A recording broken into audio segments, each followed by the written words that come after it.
اللہ تبارک و تعالی نے اسلام کو جب کامیابیاں اور کامرانیاں عطا کیں اور نبی پاک صلی اللہ تعالی علیہ وسلم کے دین کو اللہ نے غلبہ عطا کیا تو 9 ذی الحج میں حج فرض کیا گیا۔ حج اس سے پہلے بھی کیا جاتا تھا، پرانی شریعتوں میں بھی حضرت ابراہیم علیہ السلام کے طریقے پر حج ہوتا تھا۔ پھر کفار مکہ نے، قریش مکہ نے اس میں کچھ غلط رسومات شامل کر دیں، کپڑے اتار کر معاذ اللہ کعبے کا طواف کرنا، قربانیوں کا گوشت خانہ کعبہ کی دیواروں سے ملنا، اور بھی کئی بیہودہ رسومات اس پاکیزہ اور خوبصورت عمل کا حصہ بنا دی گئیں۔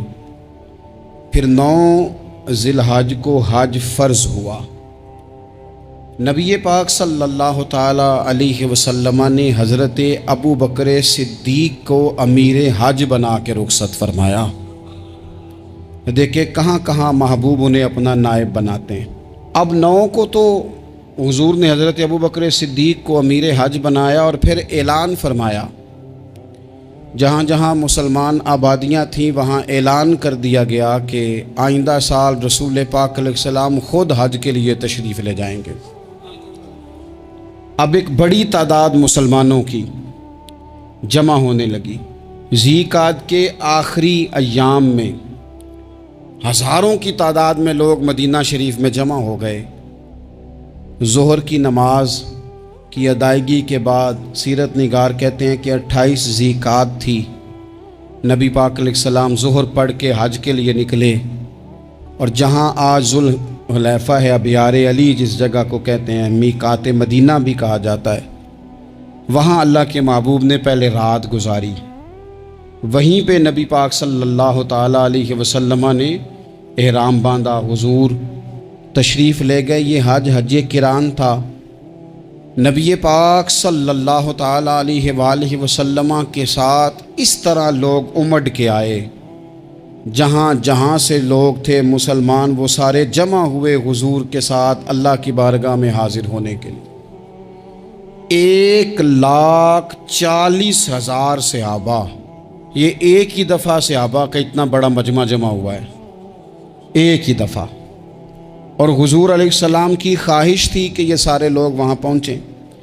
محبوب کریم علیہ السلام 4 ذی الحج کو حضور علیہ السلام نے طواف کیا، صفا مروہ کیا، احرام نہیں کھولا، قربانیاں ساتھ تھیں، چونکہ یہ حج قران تھا۔ اللہ کے رسول صلی اللہ تعالی علیہ وآلہ وسلم نے پھر 8 ذی الحج کو ظہر کی نماز جا کے منا کے میدان میں ادا کی۔ 9 ذی الحج کو مسجد نمرہ کے پاس کوہ صبیر پر جب سورج کی کرنیں چمکیں، قربان جائیں کیا نظارہ ہوگا۔ لبیک لبیک کی صدا آ رہی ہے، دے کون رہے ہیں؟ مدینے والے محبوب صلی اللہ علیہ وسلم۔ حضور اس لشکر حسن کو لے کر، اس نور بھرے قافلے کو لے کے، یہ کون ہیں جو حضور کے ساتھ سارے نکلے ہیں؟ یہ کون ہیں سارے؟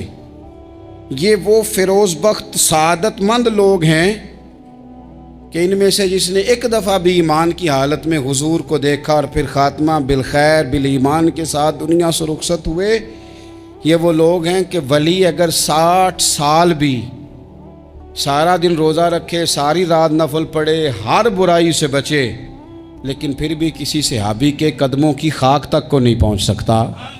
اور صحابی زیارت سے بنتا ہے، ولی عبادت سے بنتے ہیں۔ نبی پاک صلی اللہ تعالی علیہ وسلم کے وہ سارے صحابہ کون ہیں؟ الصحابہ النجوم، یہ حضور کی چاروں جانب یہ چمک رہے ہیں، انہیں خود میرے نبی پاک نے ستارے فرمایا ہے۔ ایک سمت علی، ایک سمت عمر، صدیق ادھر، عثمان ادھر۔ ان جگمگ جگمگ تاروں میں بھلا مہتاب کا عالم کیا ہوگا؟ اور ہر کوئی فدا ہے بن دیکھے تو پھر دیدار کا عالم کیا ہوگا؟ تو نبی پاک صلی اللہ علیہ وسلم نے یہ وہ موقع تھا، 9 ذی الحج میدان عرفات، حضور صلی اللہ علیہ وسلم نے ظہر کی نماز ادا فرمائی، اور پھر کچھ توقف کے بعد حضور کے لیے اونٹنی پر کجاوا سجایا گیا۔ حضور اپنی کسوا نامی اونٹنی پر سوار ہوئے، میرے محبوب نے خطبہ دینے کا ارادہ فرمایا۔ رب کریم نے ارشاد فرمایا الیوم اکملت لکم دینکم، آج میں نے تمہارے لیے تمہارا دین مکمل کر دیا ہے، مکمل ہو گیا دین، اس کے بعد کوئی اور دین نہیں آئے گا۔ اس آیت نے بتا دیا کہ حضور آخری نبی ہیں، دین مکمل ہو گیا، اب کسی اور پیغمبر کی، رسول کی، دین کی، کتاب کی ضرورت باقی، آج میں نے تمہارے لیے تمہارا دین مکمل کر دیا۔ اور کیا خوبصورت لفظ ہیں قرآن پاک میں، فرمایا وَأَتْمَمْتُ عَلَيْكُمْ نِعْمَتِي، اور آج میں نے تم پر اپنی نعمتیں تمام کر دی ہیں، نعمتیں مکمل کر دی۔ وَرَضِيتُ لَكُمُ الْإِسْلَامَ دِينًا، اور اللہ فرماتے ہیں میں نے تمہارے لیے دین اسلام کو پسند کیا ہے، یہ میری رضا ہے، یہ دین اسلام تمہارے لیے پسند کیا ہے۔ کوئی بندہ ساری زندگی مخلوق کی خدمت کرے، ساری زندگی رستوں سے کانٹے اٹھائے، ساری زندگی خیر کا کام کرے، کسی کو تکلیف نہ دے، لیکن اگر مسلمان نہیں نا، اگر کلمہ نہیں نہ پڑھتا، تو اس کی ساری عمر کی خیر بھی کسی کام کی نہیں۔ اس لیے کہ رب فرماتا ہے جڑ دین اسلام ہے، جڑ ہوگی تو پھر شاخیں قبول کی جائیں گی نا، تو اگر جڑ ہی سرے سے نہیں ہے تو خیر کرنے کا معنی، کچھ لوگ کفار کی، مشرکین کی تعریف کرتے ہیں کہ جناب بلے بلے اتنے ویلفیئر کام ہو رہے ہیں، تو یاد رکھو سب سے ضروری جڑ ہے۔ قرآن پاک میں رب تعالیٰ نے منافقین، مشرکین اور کفار کے اعمال کی بنیاد اس طرح کی بتائی ہے کہ جس طرح پتھر پر تھوڑی گرد پڑ جائے، ذرا ہوا کا جھونکا ہے یا بارش آئے تو پتھر صاف کا صاف ہو جاتا ہے۔ ان کے اعمال اس طرح کے ہیں۔ اس خیر کا کیا مطلب کہ جس خیر میں ایمان ہی شامل نہیں؟ جب تک بندہ مومن نہ ہو اس کا کوئی عمل بھی اللہ کی بارگاہ میں قابل قبول نہیں ہوتا۔ یہ آیت نازل ہو گئی، فرمایا دین مکمل ہو گیا۔ او میرے بھائیو، خدا را سوچو، کوئی شے مکمل نہیں دنیا میں، کوئی شے بھی۔ کروڑوں کا مکان بنا لو پھر بھی کوئی نہ کوئی نقص نکل ہی آتا ہے۔ کوئی دنیا میں شے مکمل ہے ہی نہیں۔ اگر کوئی شے مکمل ہے تو وہ مدینے والے رسول کا دین مکمل ہے۔ مکمل، جب ہم کہتے ہیں نا مکمل دین، تو لوگ سمجھتے ہیں تو شاید سادی سی بات ہے۔ یہ وہ والی بات ہے جو دنیا میں کہیں نہیں پائی جاتی۔ جب یہ آیت نازل ہوئی تھی نا، تو بخاری میں موجود ہے، ایک بہت بڑا یہودیوں کا عالم حضرت عمر فاروق رضی اللہ تعالیٰ عنہ سے کہنے لگا، یہ جو تم پر آیت نازل ہوئی ہے نا کہ دین مکمل ہو گیا، یہ اگر ہم پر نازل ہوتی نا، تو جس دن یہ آیت نازل ہوئی ہوتی ہم نے ہر سال اسی دن کو عید بنا لینا تھا کہ دین مکمل ہو گیا۔ الیوم اکملت لکم دینکم، دین مکمل ہو گیا، ہم تو عید بنا لیتے۔ تو حضرت عمر کہنے لگے ہم پر بھی بڑا فضل ہے، جس دن آیت نازل ہوئی تھی عرفہ کا دن بھی تھا اور جمعے کا دن بھی تھا، ایک نہیں دو عیدیں تھی مسلمانوں کی، دو عیدیں تھی مسلمانوں کی، دو۔ عزیز بھائی، دین مکمل اللہ نے دیا۔ اور حضرت عبداللہ ابن عباس رضی اللہ تعالیٰ عنہ نے تو ایک مقام پہ اس کا ذکر بھی کر دیا، جب ان سے کسی یہودی نے کہا نا یہ آیت ہمیں ملتی تو ہم عید مناتے، تو فرمایا تم ایک مناتے نا، ہماری دو تھیں اس دن۔ جمعہ بھی تو مسلمانوں کی عید کا دن ہے نا۔ بہت سارے لوگ ہیں بیچارے جو کہتے ہیں اسلام میں عیدیں صرف دو ہیں، اور وہ بھی صرف پریشانی انہیں عید میلاد النبی والے دن ہوتی ہے، اس کی آگے پیچھے نہیں ہوتی۔ حالانکہ نبی پاک علیہ السلام نے کہا ہر جمعہ بھی عید ہے، خود حضور نے فرمایا، لیکن وہ اڑ جاتے ہیں کہ نہیں عیدیں صرف دو ہی ہیں۔ بھائی آپ یہ کہہ سکتے ہیں کہ اسلام کی معروف عیدیں دو ہیں، اپنے معنی اور مفہوم کے لحاظ سے جس کو یوم عید کہا جائے وہ عیدیں دو ہیں۔ نبی پاک صلی اللہ تعالیٰ علیہ وسلم نے میدان عرفات میں خطبہ دیا۔ یہ جو واعظ و نصیحت ہے نا، خطبہ، تقریر، یہ دنیا کر رہی ہے، کرتی رہے گی، کرتی چلی آئے گی، اور اس کو میرے نبی پاک علیہ السلام نے پسند فرمایا۔ خیر کی بات کرنے والے کو حضور نے دعا دی۔ محبوب فرمانے لگے اللہ جو میری حدیثیں یاد کر کے آگے پہنچائے اس کے چہرے کو تر و تازہ رکھنا۔ یہ ابلاغ دین بہت بڑی بات ہے اگر کوئی خلوص نیت سے کرے۔ لیکن کائنات ارضی میں وہ جو حضور کا خطبہ حجۃ الوداع ہے، وہ دستور ہے، وہ منشور ہے۔ انسانی حقوق پر اس سے بڑا چارٹر نہ پہلے کبھی تھا، نہ قیامت تک دوبارہ بن سکتا ہے۔ اس کو خطبہ حجۃ الوداع کیوں کہتے ہیں؟ ایک تو مطلب یہ کہ حضور نے یہی آخری آج کیا، اور دوسری بات یہ تھی کہ اس خطبے کے تھوڑے ہی عرصے بعد میرے نبی پاک نے وصال ظاہری فرمایا، اور اس خطبے کو رسول پاک صلی اللہ تعالیٰ علیہ وسلم نے شروع کہاں سے فرمایا؟ یہ خطبہ دیکھیں شروع کہاں سے ہو رہا ہے۔ انسان دنیا میں ملتا بھی ہے، جدا بھی ہوتا ہے، یہ جو جدائی کا وقت ہوتا ہے نا، جدائی کا، شاید بڑی سوچ سمجھ کے کہا تھا حضرت میاں صاحب نے، بڑی غور کر کے انہوں نے کہا تھا کہ دریا کنڈے روخ نہ لائیے، جو آوے روڑ جاوے۔ آپ میدان میں درخت لگاتے ہیں تو کبھی پھل گرتا ہے تو زمین پہ گرتا ہے، اٹھا لیتے ہیں۔ اگر دریا کے کنارے ہو تو وہ تو دریا میں گرے گا اور رڑ جائے گا، چلا گیا، بہہ گیا۔ فرمانے لگے دریا کنڈے روخ نہ لائیے، جو آوے روڑ جاوے، تے پردیسی نال نہ یاری لائیے، او دا جدوں دل کرے ٹر جاوے، وہ تو چلا جاتا ہے۔ یہ خطبہ شروع کہاں سے ہو رہا ہے؟ یعنی ابھی آغاز کلام ہے، بات آگے آئے گی، آغاز کلام ہے۔ میں کہہ چکا ہوں ولی شاید عبادت کر کے بنے، تقوی اختیار کر کے بنے، ولی اللہ کی حرام کردہ ہر شے سے اجتناب کر کے بنے، وہ جس میں شبہ ہے اس سے بھی بچے تو پھر ولی بنے۔ لیکن صحابی تو حضور کی زیارت سے بنتا ہے نا، نبی پاک کی زیارت سے بنتا ہے، اور صحابہ تو وہ صحابہ تھے جن کی ہر صبح عید ہوتی تھی، خدا کا قرب حاصل تھا، نبی کی دید ہوتی تھی۔ وہ تو اس طرح کا ماحول تھا کہ نبی پاک نے فرمایا حضرت ابو ہریرہ سے یہیں بیٹھے رہتے ہو، تھوڑا ذرا کبھی کوئی کام بھی کر لیا کرو، وقفے سے ملنے سے محبت بھی بڑھتی ہے۔ تو حضرت ابو ہریرہ اٹھے اور ستون کے پیچھے سے ہو کے واپس آ گئے۔ فرمایا آ گئے ہو؟ عرض کی حضور دل ہی نہیں لگتا تو جائیں کہاں؟ وہ جو حضور سے آ کے کہتے تھے نا یا رسول اللہ صلی اللہ علیہ وسلم، حضرت ثوبان بن مالک، حضور نے فرمایا پریشان دکھائی دیتے ہو؟ کہا یا رسول اللہ ایک بات پریشان کرتی ہے۔ کہا وہ کیا؟ عرض کی حضور دل بے چین ہوتا ہے تو زیارت کو آ جاتا ہوں، آج ایک عجیب خیال آیا ہے، عجیب خیال آیا ہے، اور اس نے عجیب رنگ طبیعت میں بھر دیا ہے۔ فرمایا تمہیں کیا خیال آیا؟ عرض کی یا رسول اللہ صلی اللہ علیہ وسلم آج خیال آیا ہے کہ ثوبان ہے، تو حضور کا غلام ہے، جنت تو حضور کے صدقے ملے گی، لیکن یہ ہے کہ حضور تو ہوں گے نا نبیوں کے ساتھ، تجھے ملے گی پر ملے گی تو غلاموں کے محلے میں نا۔ تو دل میں خیال آیا کہ وہاں زیارت بھی ہوگی کہ نہیں؟ او جنت میرے کس کاری جتھے یار نظر نہ آوے، زیارت بھی ہوگی کہ نہیں؟ حضور کی بارگاہ میں جب حضرت ثوبان نے عرض کی تو رب کریم نے فرمایا محبوب جو تیری اور تیرے رب کی اطاعت کرے نا، اولئک انعم اللہ علیہم من النبیین والصدیقین والشہداء والصالحین، فرمایا ان کو اللہ نبیوں کے، صدیقین کے، شہداء اور صالحین کے ساتھ ہی جنت میں اکٹھا فرمائے گا، وہ اکٹھے رہے۔ تو جن کو تو جنت میں بھی حضور کی زیارت کے بغیر چین نہیں تھا، ان کو حضور نے خطبہ حجۃ الوداع شروع کرتے وقت پہلا جملہ پتہ کیا کہا؟ حضور اونٹنی پہ ہیں، احرام باندھا ہوا ہے، 1,40,000 کم و بیش غلام سامنے کھڑے، عرفات کا میدان۔ محبوب فرمانے لگے پہلا جملہ، جو درد والے تھے وہ تڑپ گئے، یہ سارے درد والے تھے لیکن کچھ زیادہ مزاج شناس تھے۔